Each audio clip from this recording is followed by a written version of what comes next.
Alors que la tempête Boris touche à sa fin, c'est le chaos et la désolation dans une partie de l'Europe.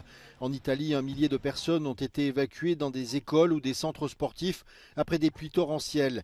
Des rivières ont débordé et les autorités ont exhorté les habitants à gagner les étages supérieurs de leur maison ou à les quitter purement et simplement. C'est la région d'Émilie-Romagne qui est la plus touchée, notamment des villes comme Rimini, Ravenne ou Bologne. En République tchèque, de nouvelles zones sont menacées alors que les inondations massives se poursuivent. Le ministre de l'Intérieur a déclaré qu'une autre personne avait été tuée dans le nord-est du pays, une région durement touchée, ce qui porte le nombre de victimes à 5. Des hélicoptères ont distribué de l'aide humanitaire tandis que des soldats et des services d'urgence ont participé aux opérations de nettoyage et de récupération.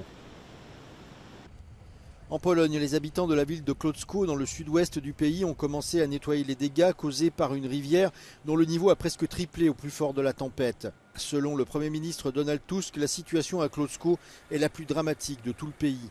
La ville se trouve pratiquement isolée du reste de la région, avec des routes bloquées et des coupures d'électricité affectant des milliers de foyers.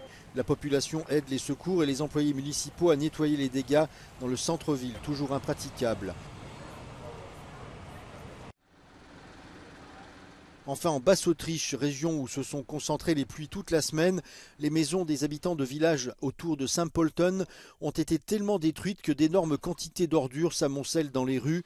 Et pour ne rien arranger, la grande usine d'incinération des déchets de Dunrohr, toute proche, a elle aussi été inondée et est donc totalement à l'arrêt.